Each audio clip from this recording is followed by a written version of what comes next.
अस्सलाम वालेकुम dear viewers, मैं हूं मोहम्मद दिलावर अंजम और आप देख रहे हैं मेरा English YouTube channel English with Dilawar. आज की इस वीडियो में जो टॉपिक्स हम कवर करने जा रहे हैं वो है प्रोनाउन और उसकी टाइप्स।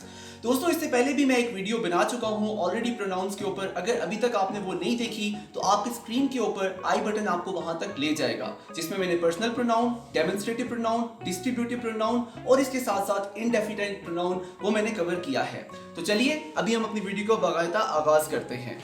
तो अब हम जो सबसे पहली टाइप पढ़ने जा रहे हैं वो है हमारे पास रिलेटिव प्रोनाउन, जो अभी आपको स्क्रीन पे नजर भी आ गई। उसके बाद interrogative pronoun, reflexive pronoun, एम्फैटिक pronoun, reciprocal और आखिर में होगी हमारे पास एक एमसीक्यूज बेस्ड एक्सरसाइज जो बहुत ही मजे की होगी। तो चलिए हम सबसे पहले देखते हैं अपनी स्क्रीन के ऊपर कि रिलेटिव प्रोनाउंस क्या हैं। तो जैसे कि आपको स्क्रीन पे नजर आ रही है रिलेटिव प्रोनाउन की डेफिनेशन कि relative pronoun is a pronoun that relates or refers to some noun which is mentioned before. हाँ, ये तो सारे प्रोनाउन काम करते हैं, तो डिफरेंस क्या हुआ? तो चलिए अभी देख लेते हैं। मोस्ट कॉमन रिलेटिव प्रोनाउंस आपके पास कौन से हैं? जैसे आपके पास who, which, that etcetera. Example से आपको ये चीज अच्छी तरीके से समझ में आ जाएगी। यहाँ पे आपके सामने एक सेंटेंस है, I met Usman, Usman had just return. अब ये दो सेंटेंसेस हैं, आप इन दो सेंटेंसेस को अब आपने कंबाइन करना है, तो वो किस तरीके से होगा? वो होगा with the help of relative pronoun. तो देखते हैं कि ये दो एग्जांपल्स, दो सेंटेंसेस किस तरीके से आपस में कनेक्ट हो सकते हैं। तो ये देखिएगा, I met Usman who had just return. तो यहाँ पे जो हु है वो क्या रोल प्ले कर रहा है? रिलेटिव प्रोनाउन का। क्यों? क्योंकि हु रेफर बैक कर रहा है किसकी तरफ? उस्मान की तरफ कर रहा है। चलिए नेक्स्ट एग्जांपल देखते हैं। I have found the pen. I had lost the pen. अब अगेन ये दो सेंटेंसेस हैं। इन दो सेंटेंसेस को हमने क्या करना है? कंबाइन करना है with the help of relative pronoun, क्योंकि रिलेटिव प्रोनाउन इसलिए यूज होगा। जैसे कि आपको स्क्रीन पे नजर आ रहा है, I have found the pen which I had lost. Again which refer कर रहा है पेन की तरफ। नेक्स्ट सेंटेंस देखते हैं, here is the book, you lent me the book. Again these are two sentences and with the help of relative pronoun आप किस तरीके से ये book जो दो दफा वर्ड यूज हुआ है किस तरीके से आप ओमिट कर सकते हो। क्योंकि मैं पहले भी वीडियोस में बता चुका हूँ कि प्रोनाउन का जो मेन मकसद होता है वो क्या होता है कि to avoid the repetition of noun. तो ये देखें, here is the book that you lent me. अच्छा, यहाँ पे एक इंतहाई इंपॉर्टेंट बात है दोस्तों जो मैं आप लोगों के साथ डिस्कस करना चाहता हूँ। वो क्या है कि इट परफॉर्म्स टू फंक्शंस। अब एक प्रोनाउन जो है वो दो फंक्शंस करता है एक कंजक्शन के, क्योंकि जितनी भी आपने एग्जांपल्स देखी 1 2 3, इन एग्जांपल्स के अंदर दो सेंटेंसेस को आपस में क्या किया गया? कंबाइन किया गया। और ये रिलेटिव प्रोनाउन तो है ही है, तो ये दो फंक्शंस आपसे पेपर में पूछे भी जा सकते हैं। तो ज़हन में रखिएगा। उम्मीद करता हूँ दोस्तों कि रिलेटिव प्रोनाउन का कंसेप्ट आपको अच्छे तरीके से क्लियर हो चुका है। तो चलिए हम नेक्स्ट प्रोनाउन की तरफ मूव करते हैं, that is interrogative pronoun. Interrogative pronoun और रिलेटिव प्रोनाउन आपस में मिलते जुलते हैं, जैसे हु, व्हिच। लेकिन आपने ये चीज देखनी है कि ये इस वक्त किस पोजीशन पे इस्तेमाल हो रहा है। क्या ये जो प्रोनाउन है वो रिलेट कर रहा है पिछले प्रोनाउन की तरफ, या फिर वो जो प्रोनाउन है किसी नाउन के बारे में कुछ पूछ रहा है। चलिए एग्जांपल्स के साथ हम इसको क्लियर करते हैं, लेकिन इससे पहले हम इसकी डेफिनेशन देख लेते हैं। इंट्रोगेटिव प्रोनाउन क्या है? Pronoun which is used to make asking questions easy. अब आपके पास इंट्रोगेटिव प्रोनाउंस कौन से हैं? जिसमें आपके पास है हु, हुम, हुज। अब हु जो है वो नॉमिनेटिव पोजीशन पे आता है। दोस्तों आपको मालूम होगा कि नॉमिनेटिव पोजीशन क्या है, इसको आप सब्जेक्टिव पोजीशन कहते हैं। जिस तरह हुम आपके पास है वो एक्यूजेटिव पोजीशन। एक्यूजेटिव पोजीशन का क्या मतलब है कि ऑब्जेक्टिव पोजीशन, और हुज जो है वो जेनेटिव मींस के पोजेसिव पोजीशन के लिए यूज किया जाता है। और वर्ड और विच आप जानते हैं। चलिए एग्जांपल देखते हैं। I asked who was speaking. अब यहाँ पे जो आपके पास सेंटेंस है who रेफर कर रहा है किसी बंदे की तरफ, उसका नाम कलीम हो सकता है।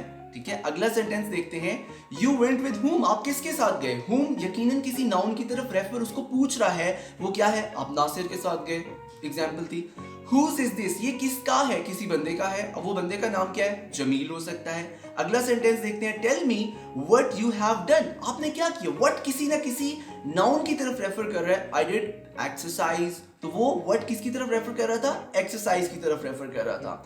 अगला देखते हैं, which is the best option. तो which किसी ना किसी ऑप्शन की तरफ बता रहा है। playing is the best option.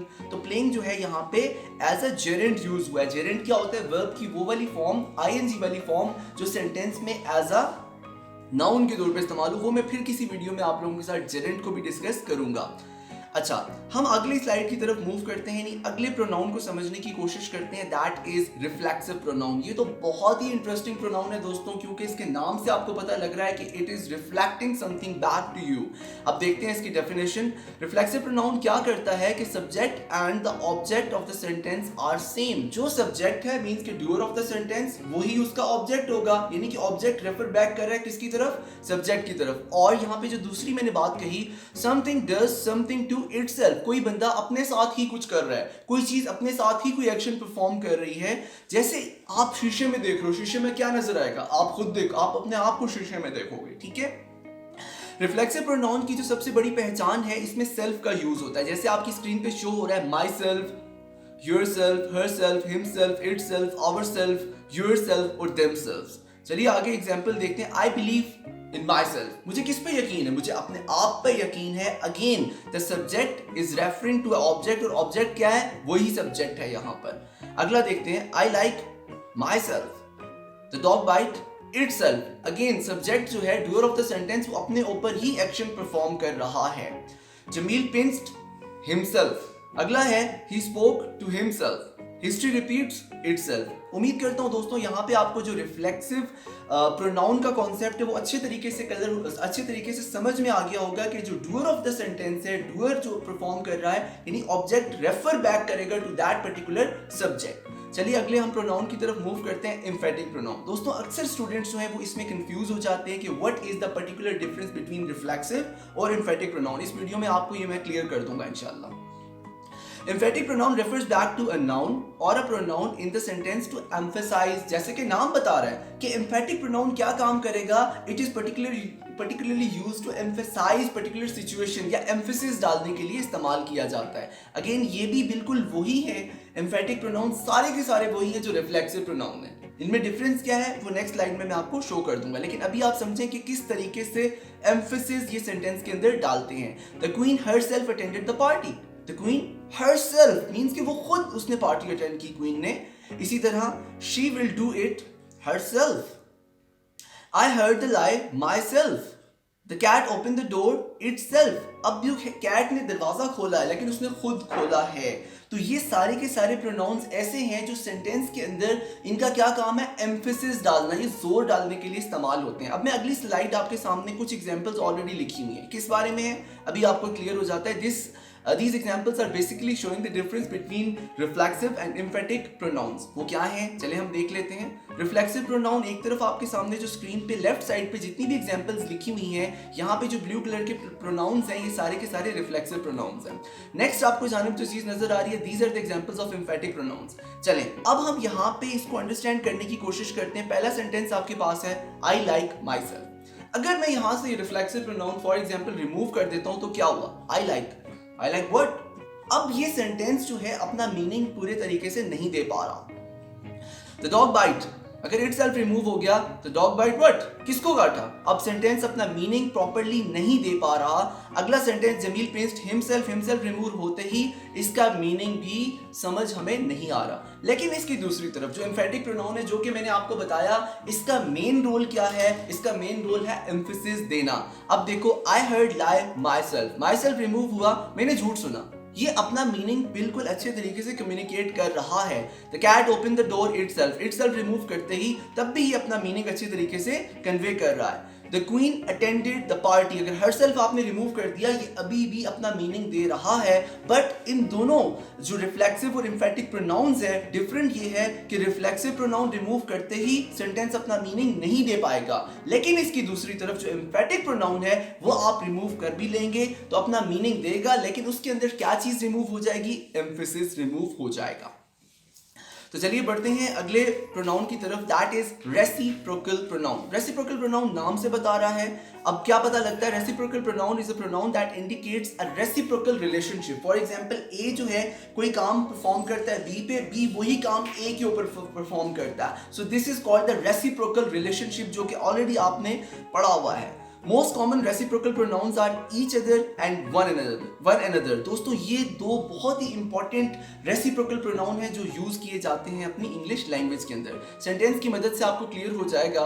Aslam and Jameel are talking to each other. Aslam और जमील एक दूसरे से बात कर रहे हैं, मींस कि Jameel is talking to Aslam and Aslam is talking to Jameel. अगला sentence, the two boxes hit each other. One box A for example hit box B and box B hits box A. So this is the reciprocal relationship. अब जो important बात है जो यहाँ पे आपको notice करनी चाहिए वो क्या है, ईच अदर सिर्फ टू मैंस या टू पर्सन के लिए यूज हो रहा है, टू मैन के लिए यूज हुआ, आपके पास टू एनिमल्स के लिए या टू नॉन लिविंग थिंग्स के लिए यूज हो रहा है। तो इंपॉर्टेंट बात ये है कि ये दो चीजों के लिए इस्तेमाल होता है। लेकिन इसके दूसरी जानिब जब आप बढ़ते हो, Kasim, Jameel and Kaleem shared their lunch with one another, means कि जब आपके पास दो से ज्यादा लोग आ जाएंगे या दो से ज्यादा चीजें आ जाएंगी, दो से ज्यादा चाहे वो नॉन लिविंग थिंग है लिविंग थिंग है, तो उनके लिए जो आप प्रोनाउन यूज करेंगे, जो रेसिप्रोकल प्रोनाउन है वो आपके पास वन अनदर है। लास्ट एग्जाम्पल आप समझने की कोशिश करते हैं। During the earthquake the buildings fell on one another. एक बिल्डिंग दूसरी पे, दूसरी तीसरी पे, तीसरी चौथी पे या वो पहली पे बिल्डिंग्स गिरना शुरू हो जाती हैं वन अनदर। तो ईच अदर और वन अनदर में फर्क क्या है? वन अनदर यूज होता है दो चीजों के लिए, और जो ईच अदर है वो यूज होता है दो चीजों के लिए, और वन अनदर जो यूज होता है वो दो से ज्यादा चीजों के लिए इस्तेमाल किया जाता है। तो दोस्तों बढ़ते हैं अगली जानिब। अगले हमारे पास स्लाइड में मौजूद है एमसीक्यूज बेस्ड एक्सरसाइज। यहाँ पे अक्सर मैं आपसे कहता हूँ कि आप मेरी वीडियो को बेशक थोड़ी देर के लिए पॉज किया करें और सोचा करें एक लम्हे के लिए कि क्या राइट ऑप्शन हो सकता है। अब हम सेंटेंस पढ़ते हैं। The pen that you gave me is a very beautiful one. The underline word in the sentence is a और एन। क्या हो सकता है? It can be a relative, interrogative, reciprocal या एम्फेटिक। तो सही आंसर क्या है? यहाँ पॉज करें, उसके बाद सही आंसर आप जान लीजिएगा। सही आंसर क्या है? वो है आपके पास रिलेटिव प्रोनाउन, क्योंकि दैट रेफर कर रहा है जो इससे पहले प्रोनाउन आया पेन की तरफ। अगले एमसीक्यू की जानिब बढ़ते हैं। अगला एमसीक्यू हमारे पास क्या है? I will go my self. The underline word in the sentence is a और एन। अब सेल्फ लग गया, आपको यहाँ पे चीज क्लियर हो जानी चाहिए, या तो ये रिफ्लेक्सिव होगा या फिर एम्फेटिक होगा।